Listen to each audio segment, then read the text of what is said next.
I watched two of the most violent and hyped shonen series of the past few years, and one of them might be fooling you. Could it be that Hell's Paradise is one of the most underrated shonen in anime? And what about Chainsaw Man? Does its adaptation really live up to the insane hype? The truth is, one of them is absolute cinema and the other a huge disappointment. But do you know which is which? It doesn't matter whether you prefer carnage on a mysterious island from the past or in modern day streets, because by the end of this video I'll tell you why one is superior while the other feels like wasted potential. So comment your favorite and let's see if you agree with me, because it's time to open our eyes to this dark shonen.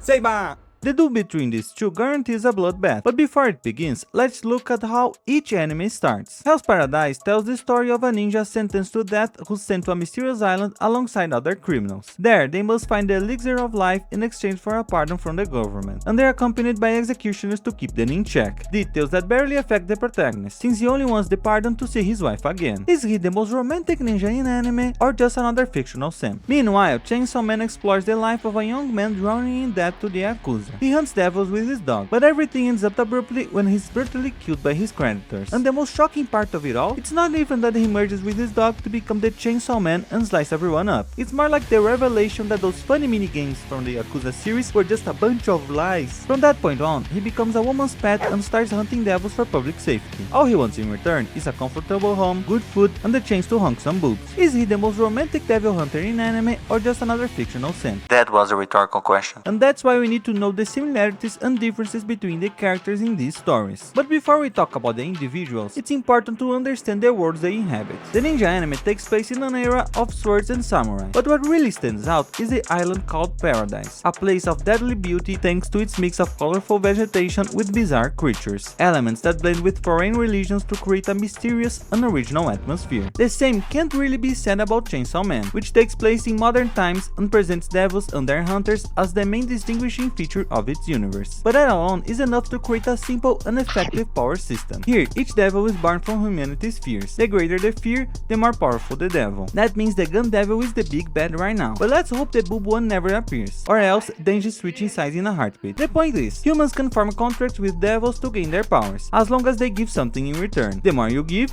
the more you get. Meanwhile, Hell's Paradise has Tao, a kind of mystical energy with a bunch of rules. But the important thing to know is that each person has a specific attribute that counters one another, like a game of rock, paper, scissors. Oh, and your power can increase through sex. In other words, the more you give, the more you get. Talking about the characters, the protagonists share interesting similarities. Both Gabimaru and Denji struggle to understand emotions and are now searching for some form of love. But the ninja has already changed a lot thanks to his wife. He tries to apply what he learned from her, becoming a much better human being than his cold-blooded reputation would suggest. On the other hand, Denji is still in the middle of his main transformation, and we watch his development firsthand, or first attempt to cup a few if you prefer. But of course, there are other characters we need to mention. In Hell's Paradise, Sagiri is the executioner assigned to Gabimaru and the female lead, a skilled swordswoman who is looked down upon by her clan for being a woman. Beyond her, the main cast ranges from one hardened criminal tougher than the next, along with more executioners and the island's residents. Now, Chainsaw Man introduces various devils, members of the Yakuza, and most importantly Denji's co-workers, three of whom deserve special attention. Makima, the protagonist's owner and a totally not suspicious woman. Power, a human devil hybrid who's funny for being dumb as a brick and completely untrustworthy. What did you expect from a cat lover? And finally, Aki, a man driven by revenge at any cost and the poor guy responsible for babysitting Denji and Power. Because of this, you might get the impression that the second anime has more main characters than the first, which is ironic when Hell's Paradise's promotional art is packed with people, while Chainsaw Man's is basically just the protagonist. But that's a crucial detail in deciding which series is superior. So from here on, I'll dive deeper into how these anime function to make their differences crystal clear. First, Chainsaw Man's protagonist is divisive. While other characters dream of becoming a mayor or Elizabeth Swann, Denji's desires are incredibly simple, which may lead some viewers to dismiss the series as shallow horniness. But I think the show is quite honest when portraying a boy raised in dysfunctional circumstances that now clings to life's smallest pleasures. Also, it's not like the anime glorifies those things either. Characters who aren't blatantly manipulating Denji often point out how childish his goals sound, and if you really think about it, it's almost impressive how little skin the anime actually shows compared to how much it talks about sex. Some scenes carry intense sexual tension thanks to strong direction, and the one moment featuring two naked characters so far might be one of the most genuine scenes in the entire entire series. Not to mention how Denji frequently pauses to reflect on events and comes to understand himself and life as a whole. Oh, but there are moments where he's just being horny. Still, the narrative makes it clear when that perspective is purely his. That's very different from an anime that rely on random nudity for cheap comedy, and also different from Hell's Paradise, where sexuality is handled in a completely different way. Here, sex intertwined with mysticism and other stuff to shape not only the power system, but also the antagonist's pursuit of perfection, and these characters deserve their own dedicated segment later in this video. Before that, when it comes to nudity, Hell's Paradise has far less to hide. Its manga even shows the infamous nipples, but in the anime, where are they? Given the themes explored, this isn't entirely out of place, yet some scenes feel like they exist purely so the author could draw characters naked, such as Yuzuriha's bath scene with Sagiri, or the latter one being groped by her guilt.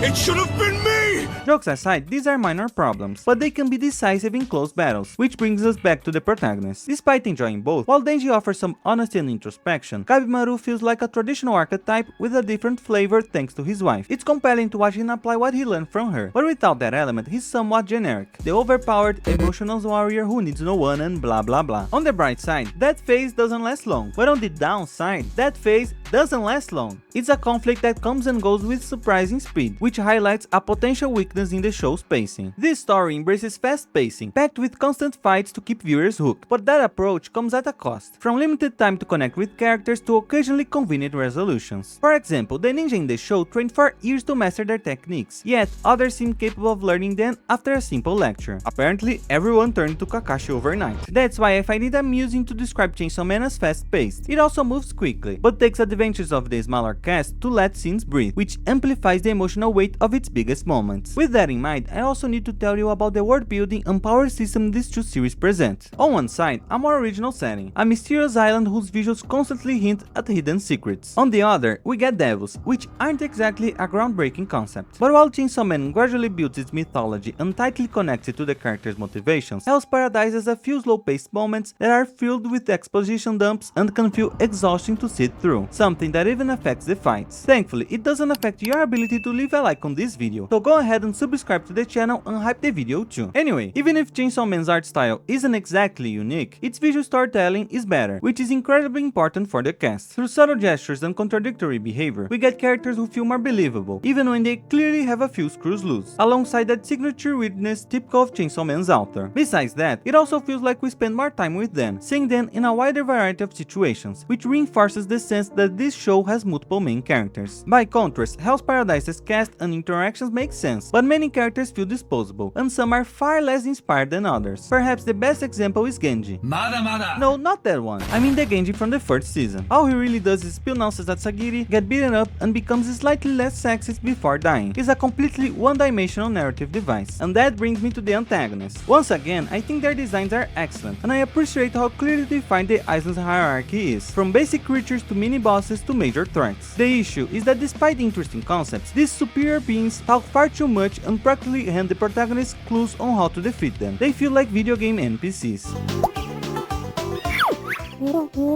Meanwhile, in Chainsaw Man, it's often shoot first, talk later. You could argue that many of the devils are one-dimensional dumbasses, and honestly, I'd partially agree. Their designs are pretty good, though nothing special. It's also clear that the more powerful the devil, the more intellect and personality it tends to display, not to mention the hybrids, who behave just like humans. Now, both works are widely praised for their fights and action, along with the trail of bodies they leave behind. Hell's Paradise especially can feel like the opening to the Hunger Games, given how quickly everyone starts killing each other. But when people think of fights, they often think of animation, and here, you don't need to be an expert to notice that Chainsaw Man clearly received more care from the studio, despite the small caveat of CGI. That's not inherently bad, but it occasionally contrasts with the extremely high standard maintained throughout the rest of the show. It's also worth noting how Chainsaw Man's major confrontations already carry strong emotional weight from the first season, whereas Hell's Paradise only leads into that kind of conflict later in the story. So, Gabimaru's anime delivers a more creative world concept, striking visuals, and more naked characters for those who enjoy flat chests, but it stumbles in execution. The result is a relentless barrage of fights fights carried by good characters who rarely evolve beyond that. The animation does its job most of the time, yet the series still struggles with inconsistency. On the other hand, Denji and his co-workers are iconic characters with enough space to deepen their relationships and personalities. The visuals may not be the flashiest, and the animation isn't flawless, but it's still beautiful, which improves the story and helps turn simplicity into strength. That's why Chainsaw Man stands as today's absolute cinema. It's strange and not for everyone, but fully deserving of the hype for those who buy into its vision. Meanwhile, Hell's Paradise is the disappointment of this video. A bit of wasted potential, though still entertaining and respectably popular in my view. The true clash of titans, however, lies in this anime's phenomenal first openings, and you can disagree, but for me, the superior one is clearly...